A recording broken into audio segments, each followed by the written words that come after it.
తాకట్లో ఉన్న మీ బంగారాన్ని విడిపించి ఆ రోజు ఆన్లైన్ రేటుకి కొంటాం. Sharma gold company. నమస్తే, వెల్కమ్ టు సుమన్ టీవీ. నేను పద్మిని. ప్రస్తుతం మనం హైదరాబాద్ నిజాంపేటలో ఉన్న శ్రీపాద శ్రీవల్లభ దత్తపీఠంలో ఉన్నాము. మనతో పాటు లత గారు ఉన్నారు, మాట్లాడదాం. అక్క నమస్తే. అక్క నమస్తే పద్మిని. అక్క, జీవితంలో ఒక్క పర్యాయం అయినా ఒక్కసారైనా చార్ధామ్ యాత్ర చేసి తీరాలి అనేది శాస్త్రవచనం. మరి చార్ధామ్ యాత్ర అంటే మీరు యాత్రలకు చక్కగా తీసుకెళ్తూ ఉంటారు. నిగూఢంగా ఉన్నటువంటి ప్రదేశాలు ఏవైతే ఉన్నాయో అవి చూపించటం, ప్రత్యేకంగా కాలినడకన స్వామివారికి దగ్గరికి వెళ్ళటం, స్వామి సన్నిధికి వెళ్ళటం. గురుపురం వెళ్ళారు, పిఠాపురం వెళ్ళారు, గానగాపురం వెళ్ళారు. చార్ధాంలు మాత్రం లేదు కదా, అనుకోవట్లేదు. ఎందుకంటే అవి మంచు కొండలు. నేను ఊరికే అన్నాను. కానీ చార్ధామ్ యాత్ర కూడా మీ ద్వారా మీరు తీసుకెళ్తే వద్దాం అనేది చాలా మంది, అంటే ఇక్కడున్న మన పీఠంలో ఉన్న భక్తులు కూడా చాలా మంది అంటున్నటువంటి మాట. మరి ఒక్కసారి మీరు ఆ ప్లాన్ ఏమైనా ఉందా? ఎప్పుడు వెయ్యొచ్చు ఇవన్నీ? ఒక్కసారి యాత్రను ఎప్పుడు తప్పకుండా పద్మిని. అందరి కోసం ఎప్పుడు నువ్వు ముందుంటావు కాబట్టి, అందరి మనసులోని కోరిక అడిగావు కాబట్టి, దైవిక యాత్ర ద్వారా దైవ దర్శనాలు చేయించాలని నేను సంకల్పం చేసుకున్నాను. దాని పేరు దైవిక యాత్ర. పేరు చాలా బాగుంది, దైవిక యాత్ర.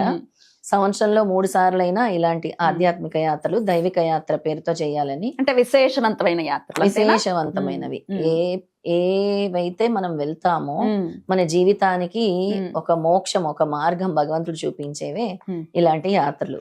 ఇప్పుడు మనం సోమనాథ్ వెళ్తున్నామంటే మొదటి ద్వాదశ జ్యోతిర్లింగం.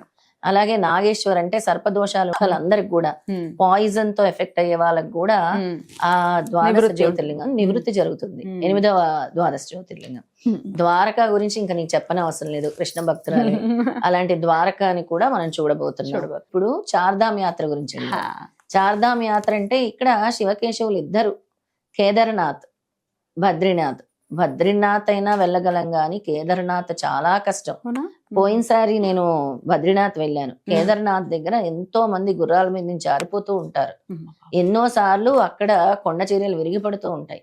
ఎన్నో సార్లు ఇదవుతూ కూడా ఉంటుంది. కానీ మనం వెళ్తున్నామంటే మన సంకల్పం ఎంత గొప్పగా ఉంటే స్వామి అంత జాగ్రత్తగా తీసుకెళ్తారు, జాగ్రత్తగా తీసుకొస్తారు. మరి మేము వెళ్ళి అంత క్షేమంగా తిరిగి వచ్చామంటే ఇండియా పాకిస్తాన్ యుద్ధం సమయంలో వెళ్ళారు. అసలు ఇంట్లో గోల, తుపాకీకి ఎదురు ఎవరైనా వెళ్తారా అని. మరి మా చుట్టూ మిలిటరీ ఫోర్స్ ఉండి సంరక్షిస్తూ బద్రీనాథ్ వరకు తీసుకెళ్లారంటే, బద్రీనాథ్ వరకు తీసుకెళ్ళి కాదు, మహా నైవేద్యం ఏదైతే పెడతారో అది నాకు వచ్చింది. అందరూ నాతో వచ్చారు, ఎవరికి రాలేదు, నాకు వచ్చింది మహా నైవేద్యం. లోపలిది స్వామికి ఏదైతే పెడతారో ఆ మహా నైవేద్యం వచ్చింది.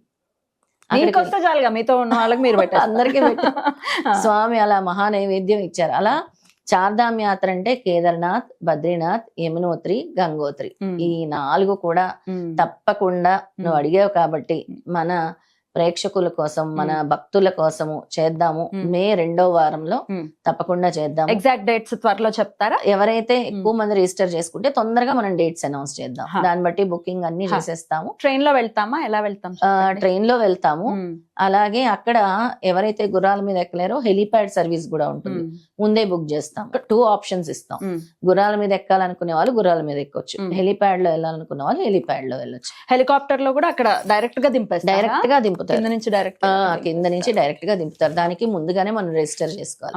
అందుకే 2 నెలలు ముందుగానే మే 2వ వారం కోసం ఎవరైతే వస్తాము అని ఇంట్రెస్ట్ ఉందో వాళ్ళు ఓం నమ శివాయ గాని, జయ గురుదత్త గాని టైప్ చేసి మాకు ఇంట్రెస్ట్ ఉంది అంటే దాని ప్రకారం మనం డేట్స్ త్వరలోనే ప్లాన్ చేద్దాం. ఈ కమెంట్ లో అలాగా కమెంట్ చేయండి, మేము వస్తాం, మాకు రావాలని ఉంది అని ఒకవేళ అనుకుంటే గనక ఖచ్చితంగా కమెంట్ చేయండి. దాన్ని బట్టి ఒక అవగాహన అనేది వస్తుంది. అవును, ఎక్కువ ఏంటంటే పిల్లలు వాళ్ళ తల్లిదండ్రుల్ని జాగ్రత్తగా తీసుకురావాలి అని కోరుకుంటారు. అలా అంత జాగ్రత్తగా నేను తీసుకెళ్ళటం నీకు తెలుసు, ఏ విధంగా తీసుకెళ్తాను, ఏ విధంగా తీసుకొస్తానో అందరికీ చెప్తాను. ఆధ్యాత్మిక యాత్రలో మన స్మరణతో వెళ్తే స్వామి ఖచ్చితంగా ఆయన దర్శనం లభిస్తుంది.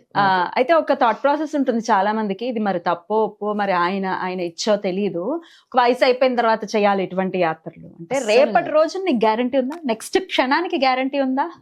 వయసులో ఉన్నప్పుడు చేస్తే ఇటువంటి యాత్రలు పైగా అవును కదా, వయసులో ఉన్నప్పుడు చేస్తే ఉండేటటువంటి అనుభవం వేరు. ఎప్పుడో వయసు అయిపోయిన తర్వాత నడవలేము అనే ఫీలింగ్. కాశీ యాత్ర కూడా అంతే పద్మిని. అందరు వయసు అయిపోయిన తర్వాత లేదు, యూత్ ఎక్స్ప్లోర్ చేయాల్సిన ప్రదేశం కాశీ. ఎందుకంటే మనకి ఒక నెల రోజులు ఉన్నా కూడా ఎక్స్ప్లోర్ చేయలేము, అంత కాశీనా? విశేషం కాశీలో ఉంది. డైరెక్ట్ సూర్యకిరణాలతో అయిన శివలింగాలు ఉన్నాయి, వారాహిమాత ఉన్నారు, అవును. అన్నపూర్ణాదేవి, కాశీ విశాలాక్షి, చింతామణి కాలభైరవుడు. గణపతి, సంకటమోచన గణపతి, కాలభైరవుడు, ఒక్కటేంటి చెప్పుకుంటూ పోతే ప్రతి ఘాట్ విశేషం. లలితా ఘాట్ లో మనం వెళ్ళి అమ్మవారిని మొక్కుకుంటే అమ్మవారు మనతో మాట్లాడుతుందట. మాట్లాడిన తర్వాత ఆ రోజు రాత్రి అక్కడ ఉండనిస్తారు. అమ్మవారు ఏం చెప్పిందో ఆ సాధన మనం చేసుకోవచ్చు. దానికి ఆన్సర్ కూడా అమ్మవారు ఇస్తుందట. కాశీలోని నిగూఢమైన విషయాలు ఎన్నో ఉన్నాయి. అలాగే మణికర్ణికా ఘాట్ చూస్తే మనకి అక్కడే మనకు తెలుస్తుంది అసలు అంటే బ్రతకంటే ఏంటో అక్కడ ఏంటి తెలిసిపోతుంది. అనేది తెలుస్తుంది. అన్ని శవాల మధ్యలో కూడా ఏకైక తోడు ఎవరంటే శివయ్య. శివయ్య. ఎవ్వరు తోడు రారు ఆయనకి. ఆ. అసలు అది చూసినప్పుడు నాకైతే తన్మయత్వం చెంది కళ్ళలోంచి నీళ్ళు. ఆయన కోసం మెడిటేషన్ లో కూర్చున్నప్పుడు నాకు తెలియకుండానే ఒళ్ళంతా కూడా చల్లబడిపోయి లైట్ వెయిట్ అయిపోయి, శివయ్య ఇన్ని లక్షల జీవరాశులు, 80 లక్షల జీవరాశులు నువ్వు చూస్తున్నావే, రాత్రి పగలు మా కోసం పరితపిస్తున్నావే అని అనుకుంటే నాకే తెలియని తన్మయత్వం వచ్చేసింది. అలా అనుకుంటే అలా అది తెలుసుకోవాలి. అక్కడ ఉండే శక్తిని మనం తీసుకోవాలి, ప్రకృతిలో ఉండే ఎనర్జీని మనం తీసుకోవాలి. దీనికి వయసుకి సంబంధం లేదు. ఎక్కడ ఏ క్షేత్రంలో ఆ ఎనర్జీ ఉందో దాన్ని మీరు తీసుకోవాలి. అది ఎప్పుడు వయసులో తీసుకుంటే ఉండేటటువంటి ఆ పద్ధతి వేరు, లేకపోతే దానికి వచ్చే అనుభవం వేరు. ఎందుకంటే అవును. ఇదివరకు రోజుల్లో ట్రాన్స్పోర్ట్స్ అనేవి అంతగా లేని రోజుల్లో వయసు అయిపోయాక అన్ని బాధ్యతలు తీరాక వెళ్ళండి అని అన్నారు. ఇప్పుడు ఇంత నువ్వు అలా అనుకుంటా అలా వెళ్ళిపోవచ్చు. అందుకే అంటారు, చూసే కళ్ళకి అదృష్టం ఉండాలి, ఖచ్చితంగా. కాలు చేతులకు అదృష్టం ఉండాలి, నీ మనస్సంకల్పం కూడా అలా ఉండాలి, అప్పుడే చేయగలవు అని అంటారు. రైట్. మరి మేలో మిడ్ సమ్మర్ కానీ అక్కడ మాత్రం చల్లగా ఉంటుంది. చక్కగా వెళ్ళి రావచ్చు. డేట్స్ అనేవి ఖచ్చితంగా అనౌన్స్ చేస్తాము. మరి చార్ధామ్ యాత్ర మహాపవిత్రమైనటువంటి యాత్ర, జన్మకి ఒక్కసారైనా మరి చెయ్యాలి అని చెప్పేటటువంటి యాత్ర కాబట్టి ఒకవేళ రావాలి అనుకునే వాళ్ళు ఖచ్చితంగా కమెంట్ చేయండి. లత గారి నంబర్ స్క్రీన్ మీద కనిపిస్తుంది, దానికి కాల్ చేసి మరిన్ని డీటెయిల్స్ ని తెలుసుకోండి. Thank you so very much అక్క. నమస్తే. నమస్తే.